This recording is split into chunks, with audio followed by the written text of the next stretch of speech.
Alright, guys, you loved my oversimplified reactions, and one of you requested that I do something by extra credits. And so today we're going to be doing World War One, the Seminole Tragedy. And I'm not editing that out, I'll just keep it pure, real.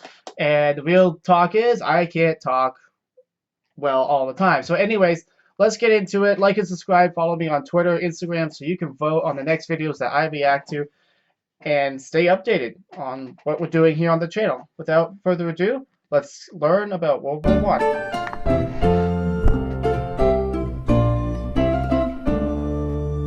All right, the stage is set. Now let's put the players in their places. The curtain opens on the back of a rundown cafe in Belgrade. A young man comes in carrying a package and takes a seat at a table with a handful of other young men huddled around. They still to a hush as he opens the package. Inside is a single piece of paper, a newspaper clipping. The one who brought the package bends over to stare at the page. One of the other young men slides a candle across the table so he can better see.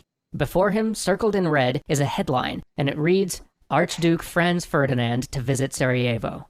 Now we skip ahead a few weeks. We're outside a palace. A resplendently dressed man and woman are getting in an open-top car, 100 years ago this year.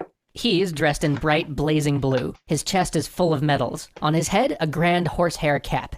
She is wearing a flowing white dress and laughing. He helps her into the car. This is Franz Ferdinand, the Archduke of Austria, next in line for succession to the throne, accompanied by his wife Sophie. They've come to Sarajevo to watch military maneuvers, but really that's an excuse. It's their anniversary. They've come to get away from the stifling courts of Austria, where the Archduke's marriage to Sophie will never be accepted due to her low birth. She was, after all, only a countess. But things have been really tense in this part of the empire. Really? The Serbian agitators have been acting with increased boldness to demand a Serbia free and independent from Austrian rule. And this day, of all days, falls on the anniversary of one of the greatest battles in Serbian history, the Battle of Kosovo. It's one of the great rallying points of the Serbian people, a point of national pride. To Serbian nationalists, this is one of their proudest days. And to them, for the Archduke of Austria, the symbol of their oppression, the embodiment of foreign rule, to come here on that day was the greatest insult.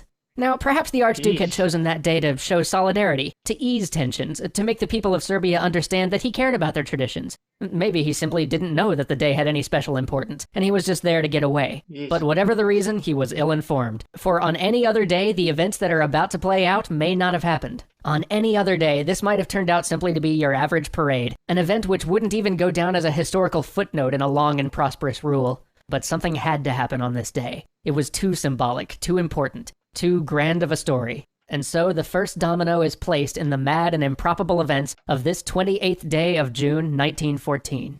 So here now, in the sleek black car, the royal couple begins to process down the streets of Sarajevo, flanked by 5 other cars filled with officials and guards. It's a parade. The streets are lined with onlookers, the route has been published, the world knows exactly where the Archduke is going to be. And those young men from that cafe in Belgrade are there in that crowd. Yikes. They are nationalists. They're patriots. They're assassins and terrorists. They call themselves Young Serbia, and are part of the much more ominously named Black Hand. And they are angry. Angry in the way that only young men can be. And when I say young, I mean that barely any of them had reached the age of 20. They had in them an anger born of ideals, or they had ideals to rationalize their anger. A boldness born of a cause, or a cause to justify the brash kind of risk-taking that truly borders madness. But however you view them, here they were, hidden in the crowd, intent on killing the Archduke. One by one, the Archduke's car passes his would-be assassins. Nothing happens. No attempt on his life. 2 of his assassins ended up succumbing to fear and couldn't go through with the deed. One felt pity for his wife sitting in the car and just couldn't bring himself to pull the trigger. Another one had an equipment malfunction. And so, one by one, Ferdinand passed them, none the wiser, smiling and waving to the crowd, smiling and waving in an open-top car so the world could better see. But at last, on the Kamerja Bridge, an assassin finally steps forward and throws a bomb at the Archduke's car. Seconds before it lands, Ferdinand sees it and dives behind the door of the car as the bomb passes over him and bounces into the street behind. An explosion rips through the ground, mangling the car following them and leaving 20 people wounded and bleeding on the street. The assassin leaps over the side of the bridge to make his escape, but in the type of amateurish planning that would be comical if the circumstances weren't so grave, he fails to realize that the river below is only 4 inches deep, and he hurts his leg in the fall. In one last act of comic tragic bravado, The assassin swallows the cyanide pill he's been carrying, a final "you'll never take me alive" gesture, but alas, these young high school assassins had bought their suicide pills on the cheap, and this one was way past its shelf life. So the young man just sits quietly vomiting into the river while the police stroll down to take him very much alive. The motorcade races back the way it came, sirens screaming, and the city begins to lock down. Another of the young men, a 19-year-old named Gavrilo Princip, watches the cars go by, heart sinking. So it's done, he thinks to himself. It's off. The Archduke is alive. The assassination's failed. He is pretty bummed out. His hopes to be immortalized in the halls of Serbian heroes are dashed. All his dreams of glory just shattered. Overall, it's been a pretty lousy day. So he goes off to pout, thinking maybe a snack will make me feel better. This one young man's comfort snack may seem like a small thing, but it's on the small things that history often turns. Back at City Hall, the Archduke and the mayor are having words. The mayor proposes that the Archduke and Duchess should continue on their trip, but the Archduke thunders back something like, "Are you crazy? You'd have us visit museums while bombs explode on your streets?" And then, in a gesture of gallantry that you don't often see anymore, he proposes instead that they immediately visit the hospital where the wounded were taken after the attack. So they don't hide him in a bunker or spirit him out of the country with a small army of guards like we would do today. Instead, they all pile out to the motorcade and start off towards the hospital. But nobody remembers to tell Franz Ferdinand's driver, and I should mention that this is the Archduke's personal chauffeur. Now, this fellow came along with the Archduke for the trip, but he's Austrian through and through. This guy does not know his way around Sarajevo. And so, as they're making their way through the city, the Archduke's driver makes a wrong turn onto Franz Josef Street, a street named for the Archduke's father. Meanwhile, our failed assassin, Gavrilo Princip, is sitting outside a deli, eating his consolation snack and starting to feel maybe a little better. And maybe this won't be his only chance, he thinks. Maybe someday he'll have another shot at greatness. I mean, it was a really bad day, but who knows, it could still turn out okay. He'd have to go into hiding for a while, but Holy is that the Archduke? Yes, right there in front of him, in the same open-topped car, was the Archduke and his wife. The driver had taken a random wrong turn onto the street where Gavrilo Princip was having a sandwich, and their car had just stalled out trying to back up. 3 strides away. Gavrilo can hear the Archduke and his wife talking from the car. No words, just actions. He stands up, he pulls out his pistol, and he fires 2 shots that change the world. The Archduke looks over, barely noticing the gendarmes wrestling the young man by the car to the ground. His only sight is for his wife, lying quietly on the floor of the car. He reaches out with a hand weak and heavy. Something's wrong with his neck. He can't quite think straight. He sees her and he utters one last wish. "Sophie, Sophie, don't die. Live for our children." A man leans over him and asks if he's badly hurt, and he thinks he says, "It's nothing. It's nothing." He repeats the phrase, each time a little more quietly, and neither of them live through the hour. And so our first act is done. A martyred prince and princess, or the death of oppressors.